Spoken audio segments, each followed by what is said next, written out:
नमस्कार, 99 न्यूज़ के prime time bulletin में आपका स्वागत है। मैं हूं आपके साथ शंकर कुमार। मोदी सरकार के 8 साल पूरे होने पर भाजपा केंद्र सरकार की योजनाओं को लेकर लोगों को जागरूक करने में जुटी है। आज धनबाद में भाजपा कार्य समिति की बैठक हुई, जिसमें राज्य के पूर्व मुख्यमंत्री और भाजपा के राष्ट्रीय उपाध्यक्ष रघुवर दास ने मीडिया को संबोधित किया। केंद्र सरकार की उपलब्धियाँ गिनाई। उन्होंने कहा कि मोदी जी बोलते हैं तो वो दुनिया सुनता है। भारत का विश्व में डंका बज रहा है। कहा 8 वर्ष में हम भारतवासी गौरवशाली हैं। हमें ऐसा प्रधानमंत्री मिला है जो पूरे दुनिया में भारतवर्ष का मान सम्मान को वृद्धि किया। वहीं विधायक राज सिन्हा ने केंद्र सरकार द्वारा चलाई जा रही योजनाओं को लेकर कहा कि पहले विश्व बोलता था, भारत सुनता था और अब भारत बोलता है, पूरी दुनिया सुनती है।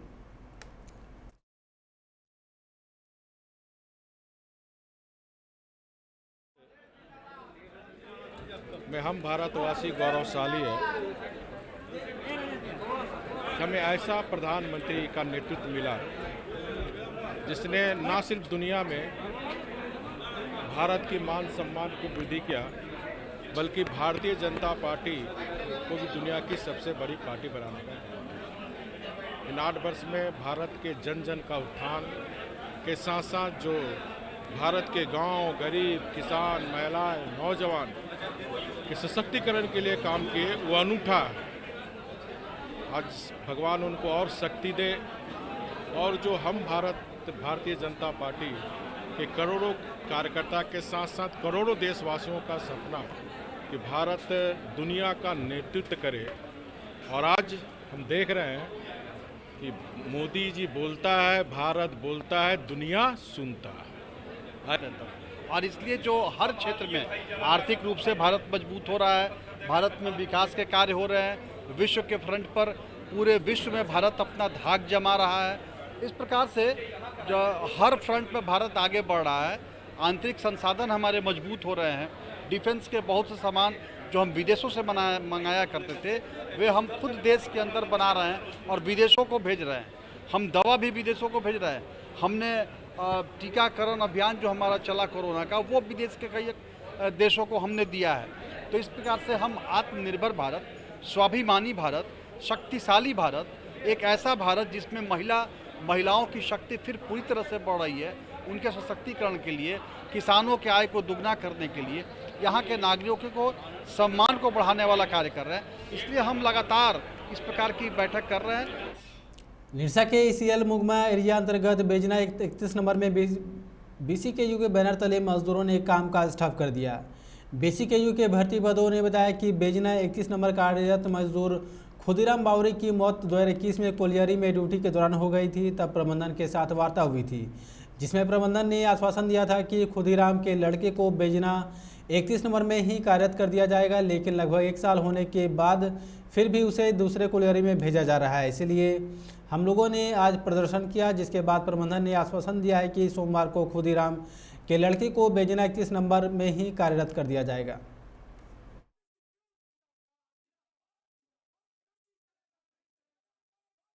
था खुदीराम बावरी, वो 2021 में डेथ एक्सपायर कर गया था, 24/7/2021 में।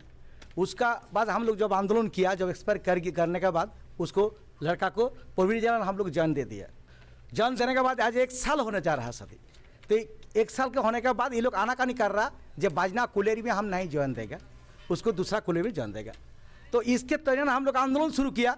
जब आंदोलन इसीलिए शुरू किया, जो आंदोलन जो बाजना कुलेरी में कांचन बारी को ज्वाइन होना चाहिए, खुदीराम बावरी लड़का को था। बागमारा के रामकलाली थाना अंतर्गत सलानपुर कोलियरी के 3 नंबर सीम में लंबे समय से अवैध कोयला का उत्खनन चल रहा था, जिसकी सूचना पाकर BCCL एरिया 4 के GM AK सिंह और बागमारा DSP निशा मुर्मू ने आज अवैध माइंस की भराई की। AK सिंह ने बताया कि किसी भी सूरत में अवैध माइनिंग नहीं चलने दिया जाएगा। वहीं DSP निशा मुर्मू ने कहा कि अवैध कोयला कारोबार के खिलाफ यह अभियान जारी रहेगा।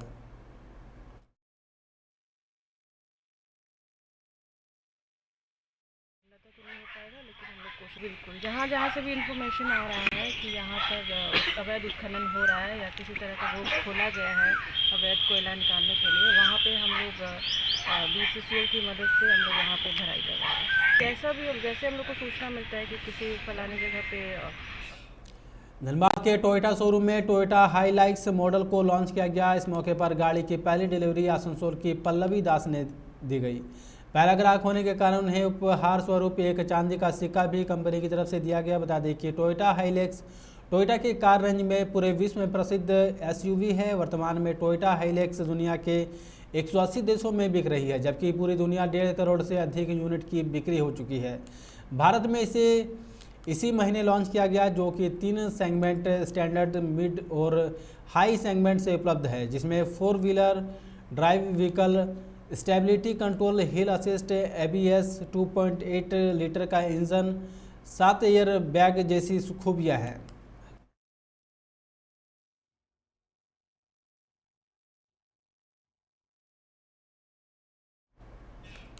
बढ़ती महंगाई और बेरोजगारी के खिलाफ आज वाम दलों ने धनबाद के जिला परिषद मैदान से रणधीर वर्मा चौक तक आक्रोश रैली निकाली। इस दौरान केंद्र सरकार के खिलाफ नारेबाजी प्रदर्शन करते हुए रैली रणधीर वर्मा चौक पर सभा में तब्दील हो गई। वाम मोर्चा प्रवक्ताओं ने सरकार की महंगाई और बेरोजगारी के मुद्दे पर खूब खिंचाई की। सभा को संबोधित करते हुए हरिप्रकाश पप्पू ने कहा कि आज ब्यूरोक्रेटिक बढ़ती महंगाई जनता पर अभूतपूर्व बोझ लाद रही है। वाम मोर्चा की ओर से केंद्र सरकार की वादा खिलाफी के खिलाफ, महंगाई बेरोजगारी के खिलाफ और धनबाद में पानी, बिजली और जर्जर कानून व्यवस्था के खिलाफ आज धनबाद की वाम मोर्चे की ओर से हम लोग आक्रोश रैली निकाले हैं। और हम लोगों की मांग है कि जो भाजपा सरकार सबके साथ, सबका विकास और सबका विश्वास की बात करती थी, वो आज फरार है। झारखंड के पूर्व मुख्यमंत्री रघुवर दास अपने धनबाद दौरे के दूसरे दिन धनबाद प्रेस क्लब के निर्माणाधीन इमारत को देखने पहुंचे, जहां उन्होंने प्रेस क्लब की सराहना करते हुए कहा कि यह काफ़ी अच्छी जगह पर है और बहुत ही शानदार बनाया गया है। जिस तरह से बिल्डिंग का नक्शा है वह काफ़ी बड़ा है, जो रांची प्रेस क्लब से भी बड़ा है।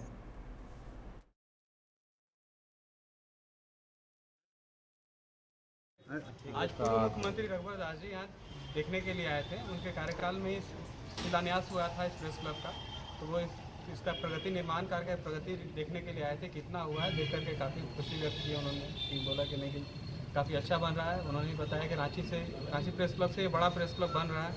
और जैसा यहाँ पे निर्माण एजेंसी के कर्मियों ने बताया, मैनेजर ने बताया कि जल्द ही ये 2 से 3 महीने के अंदर ही हैंड ओवर हो जाएगा।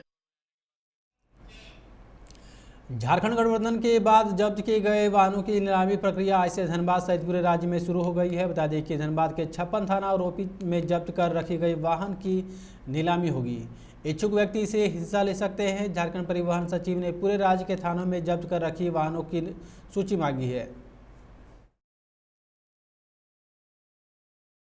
विभाग के द्वारा निर्देश प्राप्त है हम लोगों को कि पूरे जिले में जो भी परिवहन विभाग के द्वारा जब्त वाहन है, सर कितना समय दिया गया था? 1 सप्ताह का समय। जो ऑक्शन होगा सर वो पब्लिक के लिए खुला होगा? जो बिल्कुल जो प्रोसीजर है उसी को फॉलो करते हुए 1 सप्ताह के बाद जो आप ऑक्शन 1 सप्ताह के बाद जब सूची आ जाएगी, फिर उसका सारा वेरिफिकेशन करके बाकी जो प्रक्रिया है। BBMKU में PhD में दाखिले के लिए आज प्रवेश परीक्षा ली गई, जिसके लिए SSLNT महिला कॉलेज में सेंटर बनाया गया था, जहां परीक्षा में कुछ परीक्षार्थियों के देर से पहुंचने के कारण उन्हें केंद्र में प्रवेश नहीं दिया गया, जिससे वो परीक्षार्थी परीक्षा नहीं दे सके।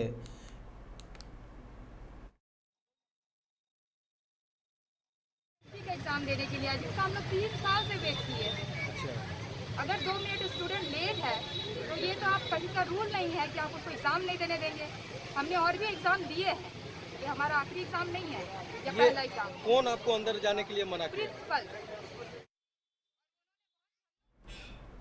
बलियापुर थाना क्षेत्र के आमटाल हाई स्कूल के समीप जंगल में आज बलियापुर थाना प्रभारी श्वेता कुमारी के नेतृत्व में छापेमारी की गई।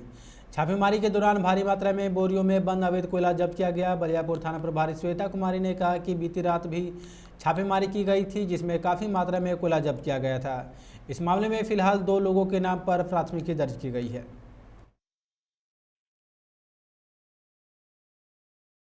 में भी हम लोग छापामारी किए हैं, तो उसमें हम लोग करीब 10 टन कोयला बोरा में बंधा हुआ जब्त किए हैं, जिसको कार्रवाई FIR करके अग्रिम कार्रवाई स्टार्ट कर दी गई है। अभी जो FIR अभी जो छापामारी चल रही है उसमें अभी उस रेट के बाद पता चलेगा लगभग कितना कोयला जब्त होता है। किसी की गिरफ्तारी हुई है क्या? नहीं, अभी गिरफ्तारी नहीं हुई है, लेकिन किसी किसी का नाम आया है जिस पे हम लोग जांच कर उस पर अग्रिम कार्रवाई की। किसी के नाम पे केस हुआ है क्या? अभी 2 नाम पर केस हुआ है, जो रात में छापामारी हुआ है, इसमें 2। खबरों में फिलहाल इतना ही। आप देखते रहे 99 न्यूज़। नमस्कार।